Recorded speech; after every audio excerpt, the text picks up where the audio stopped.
Hello grade 12s and welcome to our third lesson on the Doppler effect. Before we continue, I just want to thank my sound team for their support in making this video. That would be Coco the Budgie, that is providing all the natural background noises so that you can think you're out in nature and not in a house somewhere during lockdown. And then Goga the parrot, you will hear that sometimes he makes a siren sound. I think it is his way to support the idea of the Doppler effect, to give the proper sound effects for that. So thank you guys for always contributing to my videos these days. Okay, so let's quickly look at the homework that we did last week. It was only, or the last previous time, it was only multiple choice question. The reason why this observed picture of an ambulance becomes lower is because the wavelength increases. So the answer for this one is going to be D. A girl is waiting next to the road. Which of the following does she observe? This question is not very clear because it's going to be different for the fire truck as it comes or when it goes by. The fire truck is still approaching, then obviously both the pitch and the frequency will increase. But if the fire truck has passed her already, both the pitch and the frequency will decrease. So I must admit that question was not very structured very well. That's a mistake on my part. Okay, so let's look at the next question. A source of sound moves toward a stationary listener in a straight line at constant velocity. The source passes the listener and moves away from the listener at the same constant velocity. Which of the following graphs is the best representation for the change in frequency over time? I love this question because there's a common misconception. Oh, thank you for the siren. There we have the siren going. It's passing. Okay. Now, as Goga is clearly demonstrating, the sound that we are talking about here, the siren, is a monotone sound. It is not something that is changing pitch. So it's not something that's going, it's a mono sound. Okay, so often when you think about the Doppler effect, and often in demonstrations, you'll have either sirens going dee-do, dee-do, and then you'll think that is the Doppler effect, which is not. It's that sound that the parrot is making now. It's just a straight sound, not that one that it's making right now. Okay, thank you for the side effects. I told you my sound team was on par. Anyway, in this graph, so what we need is a frequency that is constant and then constant again. So these two graphs cannot apply.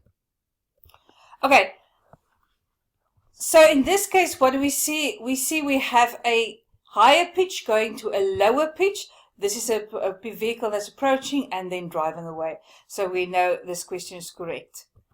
Here we see slightly a similar situation, but in this case, because the girl is walking past, you can see the change in the frequency is much less.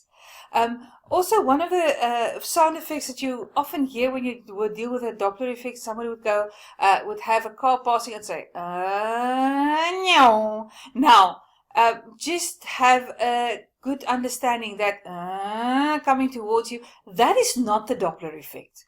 That is actually the engine going faster, that's creating a higher pitch.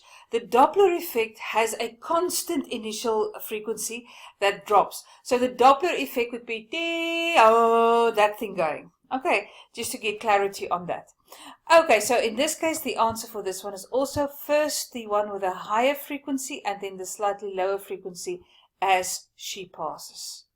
So now that we understand what the Doppler effect is all about, the next order of business is calculating these frequencies and understanding how to do that. And for that, we're going to use this equation. It looks very complicated, but this is an equation that you're going to get in the exam. So let's just quickly see what all the symbols stands for. The frequency of the sound heard by the listener is shown by FL, F with a subscript L. The frequency of the sound coming from the source is Fs, frequency source. V is going to be the velocity of the sound in the medium. Usually in your sums, they will use air, and usually it's around 340 meters per second. Now just be careful. I've got a V on top of the line and the V at the bottom of the line of this equation, but these two, and you're going to fill them in as 350, they cannot cancel because I'm not multiplying with a number next to it, I'm adding. So just be careful for the maths there. Often in Doppler effect, when learners start with these sums, you see that the 350s or 340s, they want to cancel them, but that won't work. Okay, Vs, that is the velocity of the source, and VL, that is the velocity of the listener. So in CAPS grade 12, we're going to get either a situation where the listener is stationary or the situation where the absorber is stationary. So let's start with the source that is moving and the listener that is stationary. First, we're going to look at the source that's moving towards the listener, and therefore we know that the listener is stationary, so we know that this value will be 0. Now, before we continue with the equation, there's 4 different equations and they're going to be difficult to remember, so I want to give you a kind of a way to make this easier. So what do we know already about the sound? If a source is moving towards the listener, we know that this frequency, the frequency that the learner must hear, is going to be higher than the frequency that the source is making. So let's say this frequency of the source is 100 Hertz, then this answer must be 102 or 104 or 100 and whatever. It must just be higher than 100 depending on the speeds. So in order to get this number, if you kind of look at this equation, can you see I have this frequency which I multiply by this big number, which is going to be something like 340 plus something divided by 340 minus something. Okay, so this is just a fraction. It's just a number. In order to get this number to be greater than this number, this fraction must be greater than 1. Now, if I multiply this by 0.5, I will only get the half of it. If I multiply this by 0.25, it's the same as dividing it by 4. Anything that you multiply this thing with a fraction that is less than 1 will decrease this number. Anything that you multiply this number with a fraction that is greater than 1 will increase this number. So we know already from the theory that we did previously that the frequency that we're going to listen to or that we're going to hear must be higher. So we know this number must be greater than 1 in order to achieve that. Okay, we already know that this number is going to be 0. So we're either going to have V over V plus Vs or V over V minus Vs. Which one is appropriate for this situation? Well, to get this number to be bigger than 1, the number on top must be bigger than the number at the bottom. So for V to be bigger than V plus or minus Vs, this one must become a minus.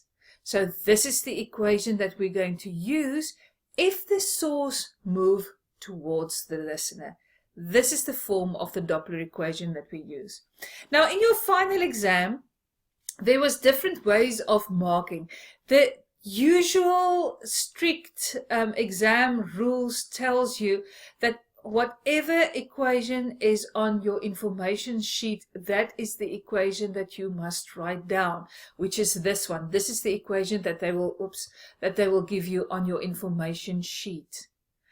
Sometimes, however, they do allow this one as well. And it has even been that in some cases that they do not give the mark for this equation, but for you being able to identify the correct version. So I would strongly suggest that you write down this equation as you find on the table, and then the specific one applied to this situation that you have here. Okay, so I would write both of them down.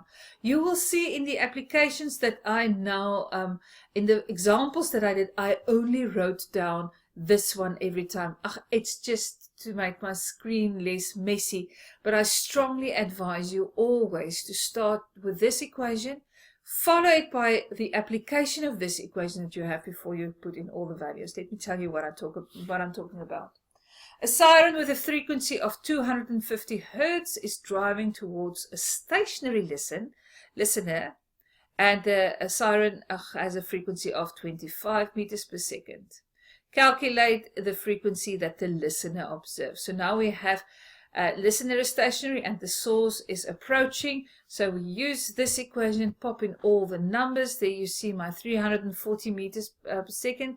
So I have 340 divided by 340 minus 25. Can you see this fraction will now be greater than 1? So my answer, my frequency of the listener, I know that must be higher than the frequency of the source. And if I calculate this, then I see indeed it is higher. So this calculation is correct. So always remember, if you get confused with whether this should be a plus or a minus, just calculate your father answer, and then you know if it's approaching, the pitch must be higher, the frequency must be higher, and then just check if your answer is correct. If it's not, then you probably used the wrong sign over here. Okay, let's look at our next situation. The source now moves away from the listener. So again, we know that the velocity of the listener is going to be 0, so that number is not going to be applied. But now the frequency that the listener hears must be lower than the frequency of the source. So I have to multiply the frequency of the source with a number that is smaller than 1.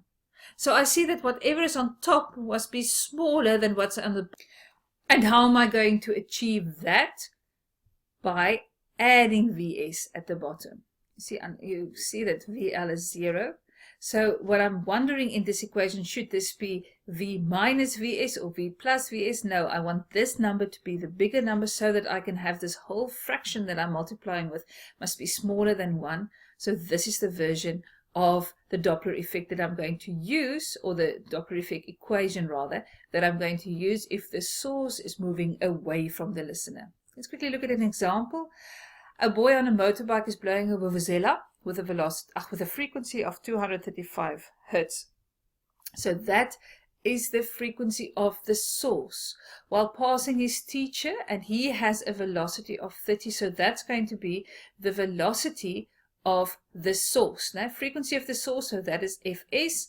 This is Vs. That is standing on the pavement, so I know VL is going to be 0. Calculate the frequency that the teacher observes, so I need to calculate FL. Okay, this is now the application for this specific situation, but remember I said a good idea would always be to write down this equation first. This equation then followed by this one over there, which is my specific application. And then you just can pop in the values, and I see I do end up with a frequency which is lower than the frequency of the source, and that makes sense. That is exactly as the theory that I've learned before. Okay, my next situation could be the listener moves towards the source. Now the source is stationary and the listener is moving. Towards means the frequency must be higher. So I know again that this whole fraction over here must be greater than 1. But now I know this number does not exist. For this thing to be greater than 1, it will mean that I add a VL to V at the top, so that I have this number that is greater than 1, so that I will calculate, if I calculate my observed frequency, the frequency that the listener hears, it will be a higher number than this one. Okay, and I can apply this again. A learner drives with a velocity of 15 meters per second. So there, and she passes a stationary car that blows a horn. So my learner is my observer. So this is going to be Vs, the speed of my observer. That blows a horn of 200 Hertz. That is my frequency of my observer. Assume that the speed of sound is 340. That is Vs. And I just put in all the different values. The frequency that the learners hear as she approaching is going to be higher than the frequency that this horn is making.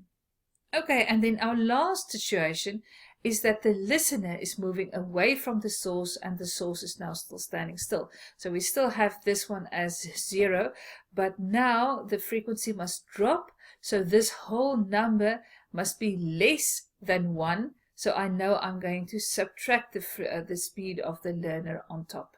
Okay, I have not worked out this example. It's just a simple plug-in sum. but I want to give you the opportunity to see if you are now able to do these sums on your own. So why don't you look at this example, example 1, complete this and send this to me, and as always I will give the solution to this problem in the next video. Okay, good luck. The doppler sums are usually the easier ones in the exam, so I really hope you enjoy your doppler sums. There are a few difficult applications, and I will spend one video only on the really difficult ones that you might come across. Have fun!